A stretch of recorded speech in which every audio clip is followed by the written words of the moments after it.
Welcome to another episode of Music Musings. As always, I'm your host, Derek. With me is Pat. How are we? I'm good, sir. I'm good. I'm ready.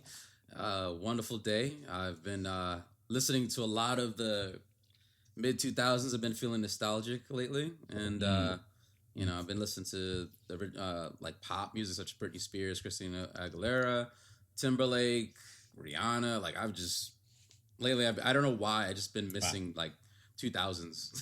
I can't help it. It was a great era in music. A lot of classics came out of it. Yep.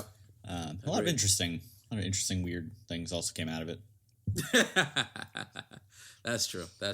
Yeah. But a lot of good music mixing and a lot of blending, which is what this episode is about today.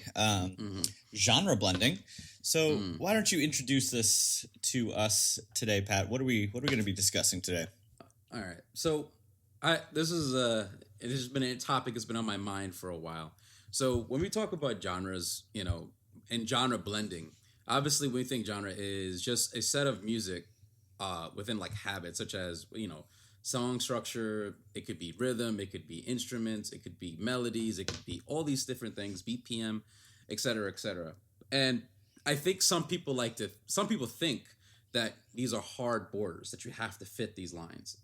And I think people need to understand that they're more guidelines to decide like a sound. But if you want to be creative, you can mix it up. You can blend different genres. You can combine elements of, let's just take a classic example. Let's say I want to blend a bit of, jazz and funk, and then I want to blend it with R&B and hip hop. You can blend those things because they're similar. But you can also blend certain things as, if you want to be even avant-garde, rock and roll and hip hop, as Run DMC and Aerosmith did in the 80s. So I love the concept of taking two different worlds and we're all of a sudden connected in this unique bridge. So I think today I want to kind of just dive into some of the most creative aspects in music, which is completely saying we're going to take everything we like about this genre, everything we like about this genre, and we're going to make it into a perfect like symmetry or a sandwich if you want. But I think it's a wonderful thing, and I want to talk about so many different artists, bands, and groups and producers who've done this over the course of time. I'm sorry, I'm just like really excited. Just like it's. I'm sorry, guys. I'm just a little excited because I think about just like how I'm gonna go back to like Run DMC and Aerosmith. Was it Walk This Way? Yeah, that song in the 80s was so unique and it works well. I'm just hearing that guitar riff in my head now and I just can't get it out. It's like so infectious. But combined with like the drums are like in a hip hop form, and it's just it takes such a unique like love for music to say I'm gonna figure out this hurdle. And it's sometimes not always the hurdle that people think it is.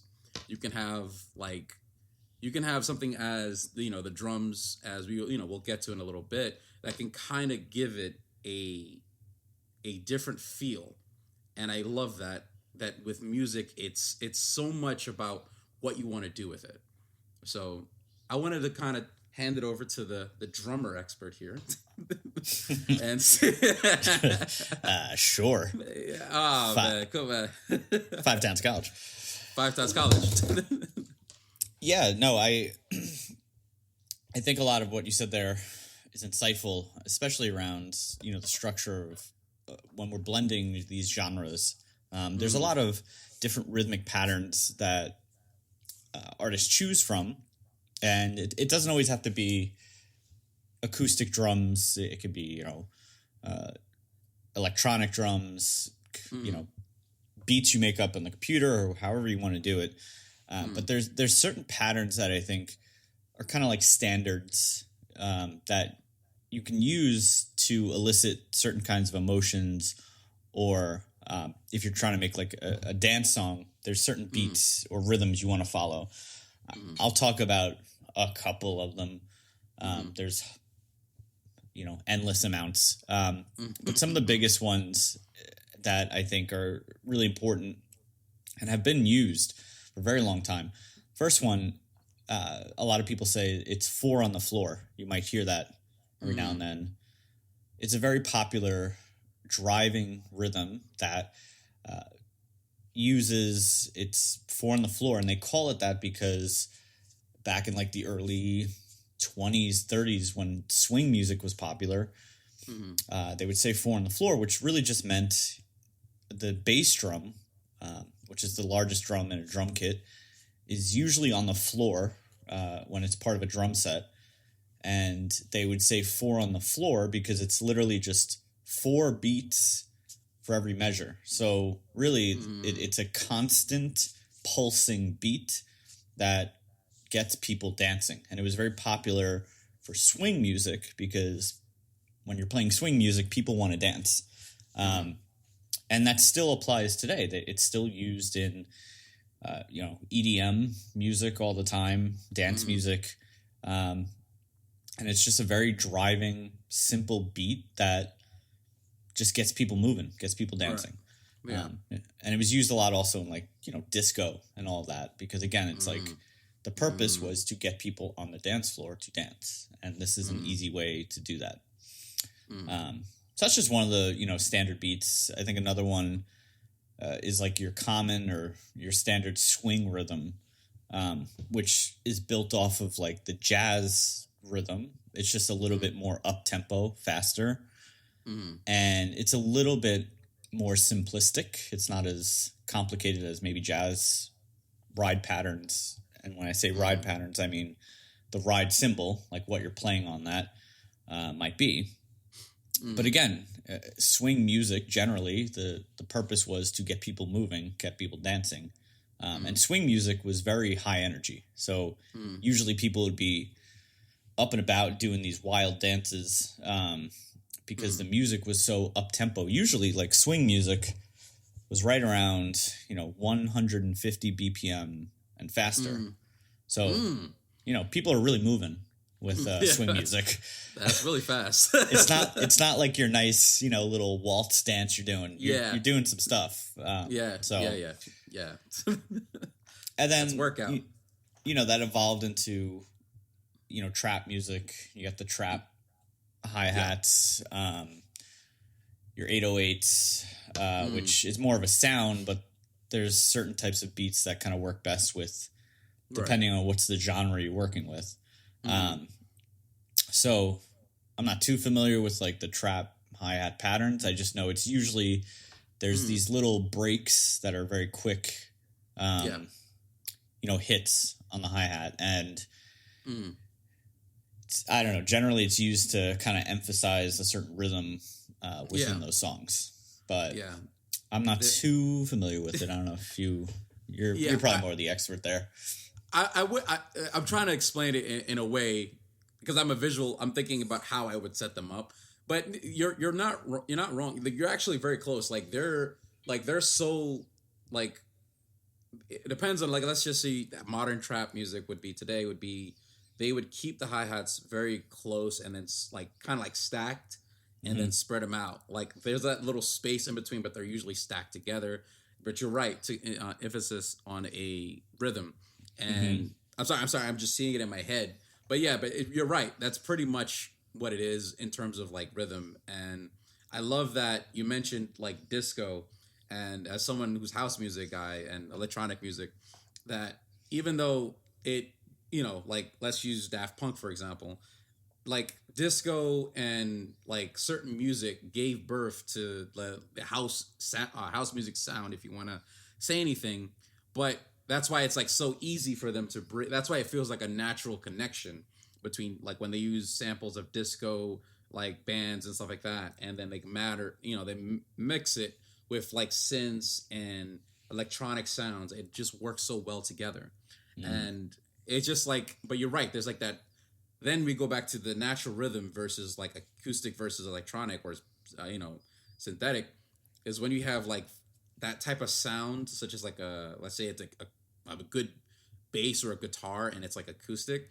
and then you pair it with like a unique synth or like even electronic drums, which Daft Punk has famously done, you have such a wonderful like formula. Which, I mean, they weren't the only ones, but they pioneered these sounds so much that we associate them with that. Like when you think disco house, everyone thinks Daft Punk. Mm-hmm. So the blending of like genres, it's such a like, well, that one's more organic, more of it, less than a challenge, but it's that blending and then giving it a unique sound. And then when you do that being a pioneer, naturally people think like, oh yeah, that's that person. They were the main person that did that. So I thought it was a good point you brought up the disco thing. I just thought that was interesting. Yeah, and this goes into the tempo ranges of all this music. And I mean, tempo in music is generally considered, or it's classified by beats per minute, which is simplified by BPM. And it's just a number, and the higher that number is, that usually means the faster the music is, the lower it is, the slower it is, right? And this, goes into classical composition, jazz composition, where before they had BPM, because they didn't always have a metronome or they didn't have a computer to be precise, they used, Latin terms to identify how fast a piece will be. Right. For example, like largo means slow. So it's usually very slow. It's around 40 beats per minute. So that's a very slow song. Then you have, for medium, you would have like andante, which is like walking speed. So the range is like 76 to about 108. And then you have fast.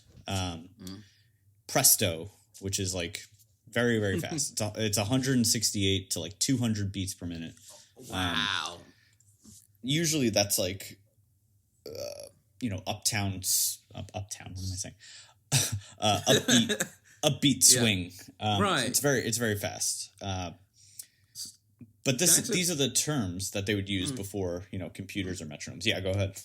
I actually had an interesting question. So it's about, you said presto and uptown swing. Is there like, from a drummer's perspective, how challenging is it to maintain that BPM? It can be challenging. I remember, when I used to play in jazz orchestra, there's something called double time swing, which all it really meant is whatever, it usually was a point within a certain piece that you're already playing. So let's say I'm playing a song already, and the tempo of that song is now 100 BPMs, right? So it's around medium speed. But then there's a certain part that the tempo picks up, and it's usually called like double time swing, where now it's double the BPM you're playing. So if you're playing 100, it's usually now going to be 100, like 200. Right. And as a drummer, there's certain techniques you can do to, have the endurance to play at that speed for the extended or till the end of that piece or whatever you're playing. But it is challenging. And when you play faster, it requires more precision because there's not a lot of time to mess up. Like, right. Because everything's moving so fast. If you mess up, you're going to hear it. So, yeah, definitely very challenging. Nah, I was thinking about it, I'm like 168 to 200. I'm like, that's a range I rarely ever touch as a producer. I'm like, goodness gracious. Like, I'm doing it on a computer. I can't imagine an actual human being moving their hands and keeping up in that rhythm. And it's just interesting. I thought that was really amazing that there's people like that who perform at such a high level, and such as yourself. So yeah, I mean, anyone out there, if you want to see somebody play at that speed easily, go watch any old Buddy Rich video. He casually plays at like 180, 200 beats per minute. Casually? He's a god amongst us. Well, he's not amongst us anymore, sadly. But he's like a god. A legend. in like just drumming in general. Right. So check that out Yeah. when you can. Yeah, I definitely will. I definitely will. But moving along, we were talking about just like, in terms of what is exactly, genre blending and functions and uses and whatnot. Like, how do you determine like a certain genre, and then how do you mix it? And as you just mentioned, like, BPM range, like when you said 120 or higher, that's usually kind of like dance music, like you said about the four, steps. Like that's like what the kick and clap on after every five. Am I mathing that right? Maybe I'm off. The 4 on the floor is like four Yeah. 4 beats on the floor, and Yeah. like your snare or your claps, I guess, could be on like 2 and 4 for doing that. Yeah, that's what I was thinking. But yeah, like we were talking about like blending genres, and I kind of wanted to ask you a question about I guess modern music. So from your perspective, do you think that people blend genres today in pop music, modern pop music? Oh yeah, I think it's. I think it still happens. I think it happens a lot. Really? I think it happens a lot because it's just the progression, I think, of music. Like people get creative, and they explore, other genres, so they might be influenced, and whether it's intentional or not, it might come out in their music. So I think it's, I think artists are blending all the time. Maybe not like in every song they do, or every album they make. I think it's just intentional for what they want to do, and I think it could be on a song by song basis. But I think it's all about the intent of that artist. Yeah, I agree with that. When we were talking about on the last episode, you mentioned we were talking about Linkin Park, and obviously, you as a huge fan, I'm a fan. Mm-hmm. Like they were definitely, in my opinion, to me, in my teenage years, they were like one of the first, I guess, bands I've heard that were doing the blending of alternative rock and hip hop. So I kind of wanted to ask you, as a, you're more of an expert on Linkin Park than I am. Do you think was that always the goal from the beginning, or was that like just a natural evolution? No, I think that was their intention from the beginning. Because I know that Chester and Mike wanted to create a band that was blending two different styles. Like I think that was the whole point of that band, and their intent. And then you have the album, Hybrid Theory, which most of that sound they're blending. Maybe not on every single song, but there's definitely, elements of, rock, and then you have R&B, hip hop in there. And then when they did, I think it was Hybrid Theory Reanimation, where Jay-Z was on it. Yes, I remember that. Thank you. That was a throwback. Oh yeah, and that was a huge moment for them, to get him on there and just kind of stamp their like we're here, and we have this huge artist with us who sees what we're trying to do, our vision, and made it possible. Huge success. Yeah. I remember that song. It was so addicting. Was it "Dirt Off Your Shoulders"? And they mixed two. What's the other Linkin Park song? Was it "Faint"? No. It's gonna come to me. But there was a song they performed. Yeah. Hold on. It's blanking on me. Sorry about that, guys. I'm just over here like that. You just unlocked them. Derek over here unlocked the memory for me. And I think it was. Oh my goodness! It's like on the tip of my tongue too, and I'm like, it's killing me that I don't know it. I could honestly hear Jay-Z's verse on the. Oh, it's It's Numb Numb. Encore. Yeah. Yeah. No, I said Dirt Off Your Shoulders. Correction. Thank you. Yeah. Thank you for clearing that out. I failed everyone. Derek has saved the day. Oh no, and you're right. Yeah, Dirt Off Your Shoulders and Lying From You. Yeah, you got it. Oh, okay. So I wasn't too far off. Okay. No, So you it wasn't that nailed it. They actually hold on. They did a few together. Yeah. So Numb Encore, Okay. Dirt Off Your Shoulders, Lying From You, Big Pimpin', Paper Cut. What? And then I don't think I've heard that. I don't think I heard that Izzo one. In the End. Okay. So those are two songs I'm going to have to listen to after this podcast. And Yeah. if anyone has time, I'd recommend doing the same because this is new for me. I only know about the first two. So And now I'm interested. wow. Okay. Yeah. So the album that because they did a whole EP together. It was called Collision Course, which came out in 2004. Okay. Where it has all these songs on it. So we have homework that we need to do now.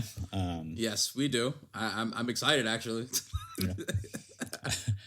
This is going to be amazing.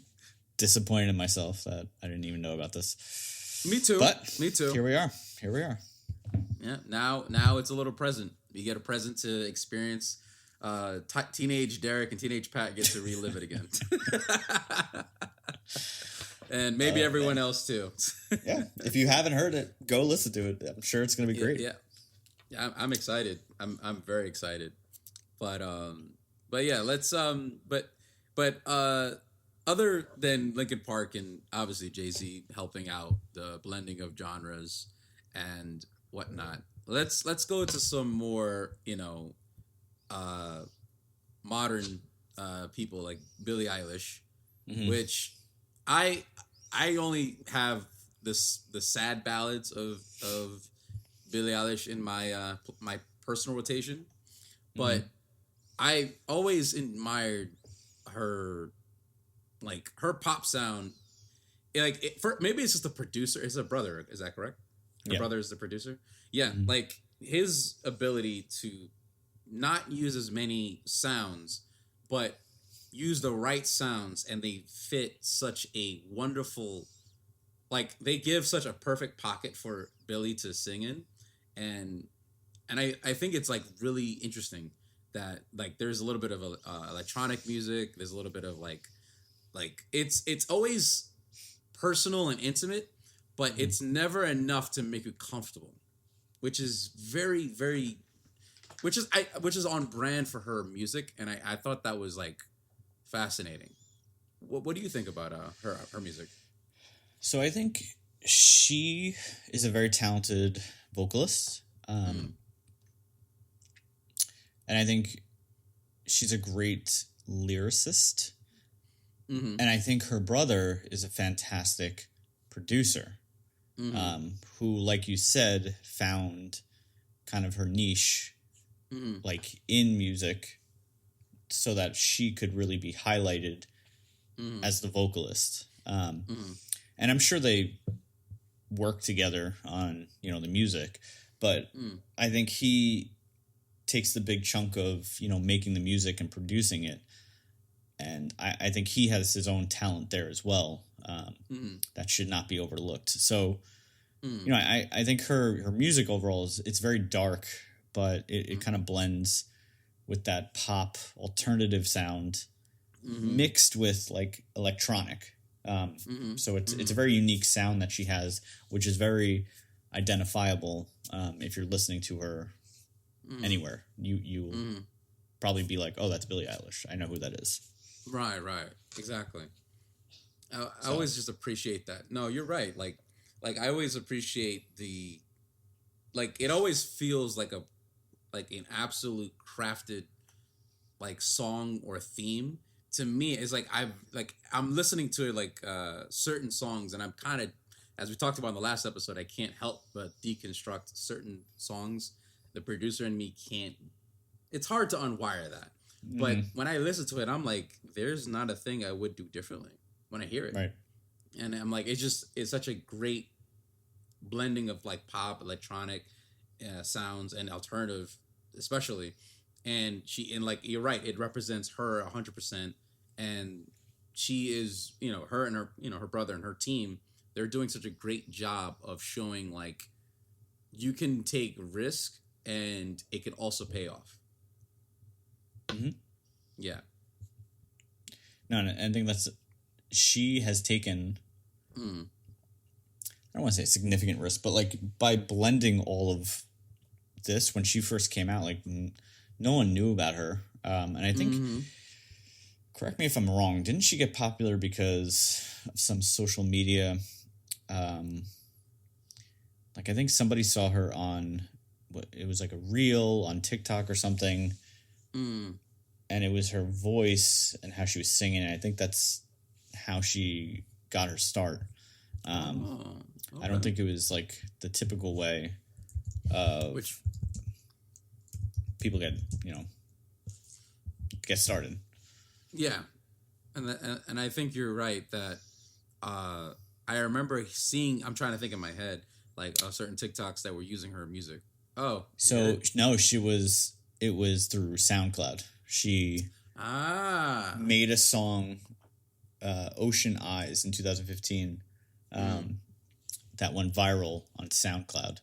And that's how she got noticed by labels. Interesting. That's good. Pretty cool.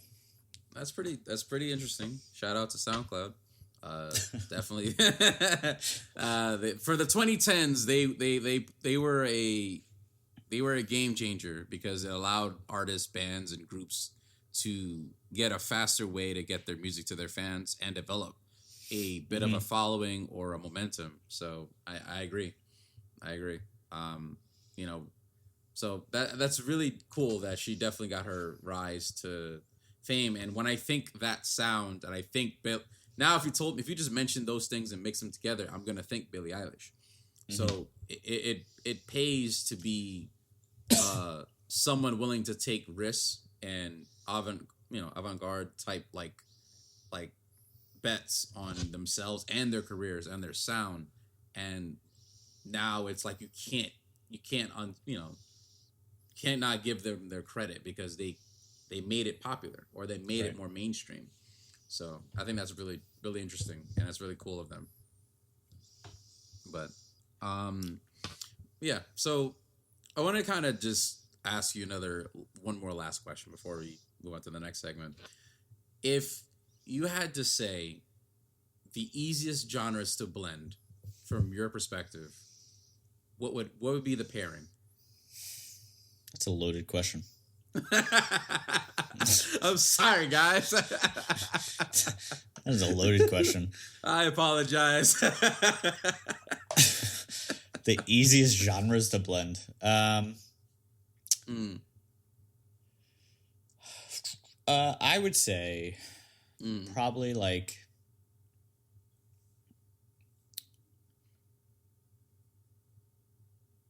I'm gonna go swing with disco.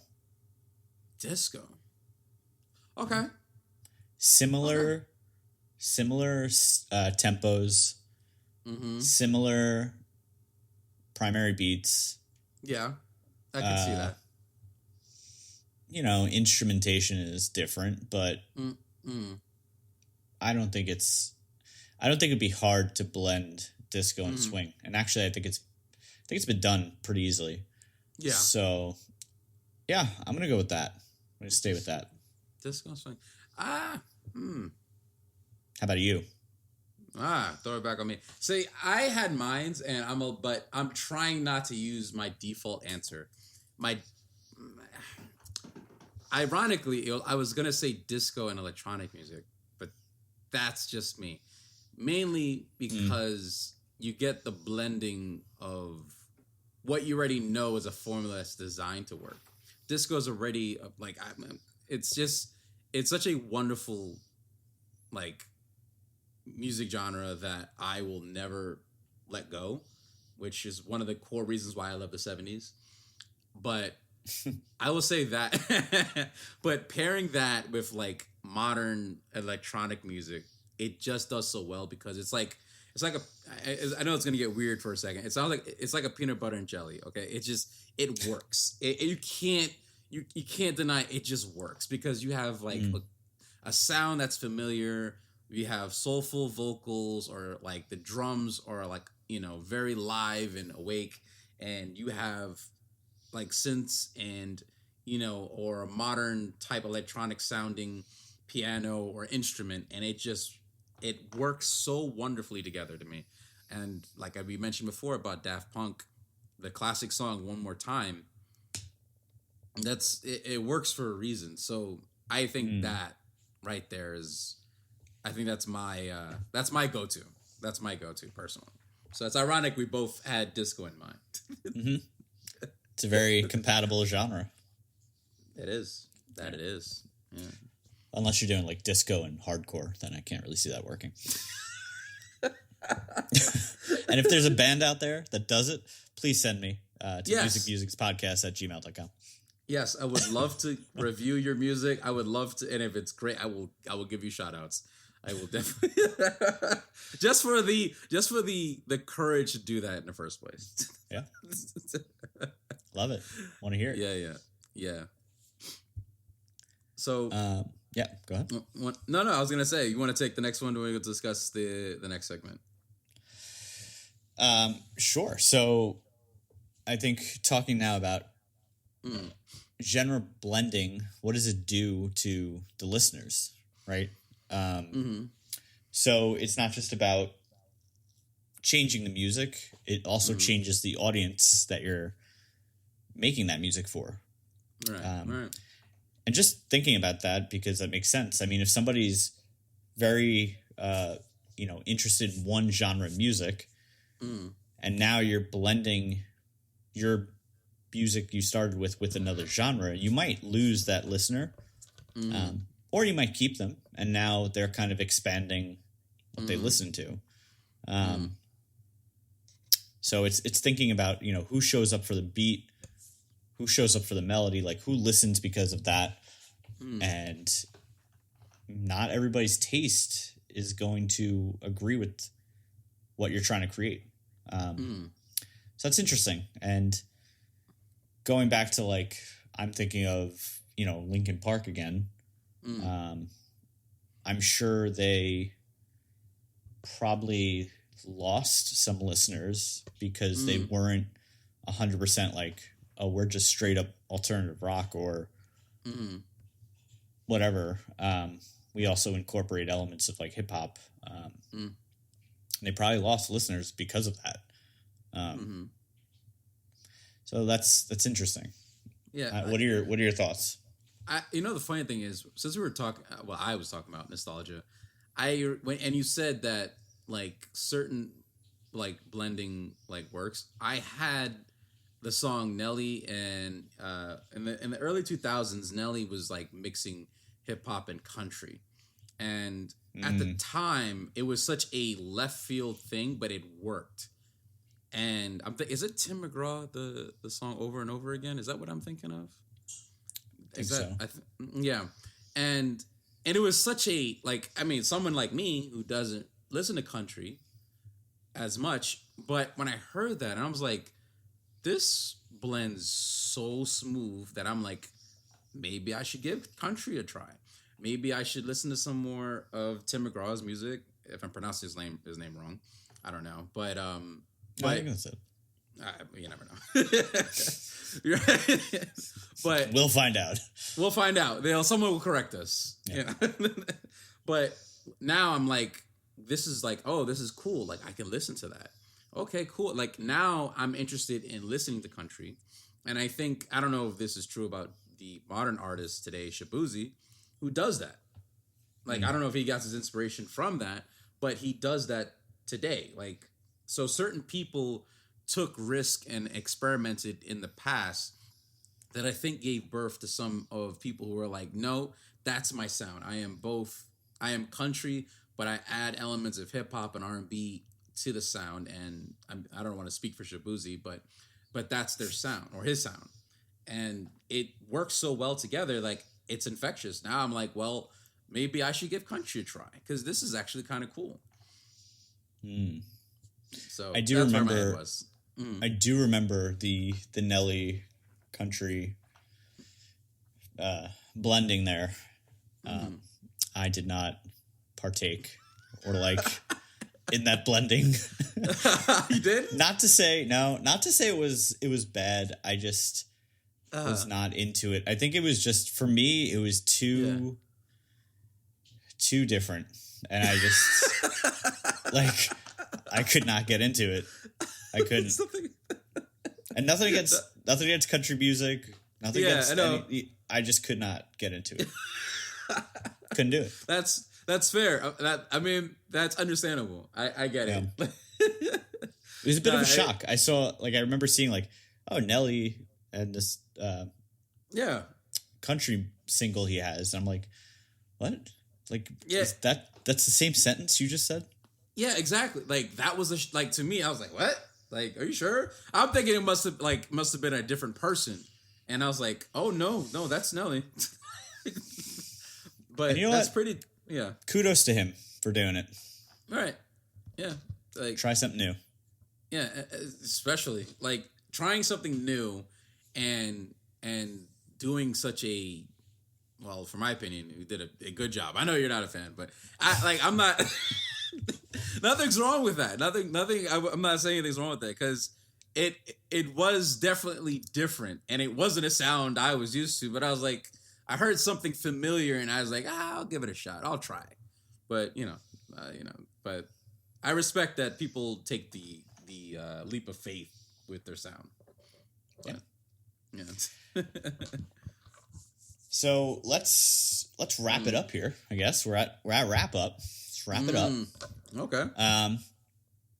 So thinking about all of this, I guess the question you should always ask when you're listening to genres or just music, I guess in general, is maybe it's not so much, what genre is this that I'm listening to, but maybe it's more of like, well, why does this work?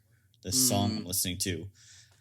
Because I think the way that music is going is there isn't going to be such clear lines or strict categories of genres of music. I think there's going to be a lot of overlap, a lot of collaborations that are going to kind of have this mix of different styles and genres of music that are going to come out of it. So, try as a listener, I guess it's less about my favorite genre of music is this. Try to like think, think outside the box. Try to listen outside what you're comfortable with and really explore what's out there. Because I think in this day and age, it's a lot harder to find new music, at least for me, just because of like the constant, AI systems out there or Spotify that it kind of boxes you into like, oh, this is what you like to listen to. So just listen to this.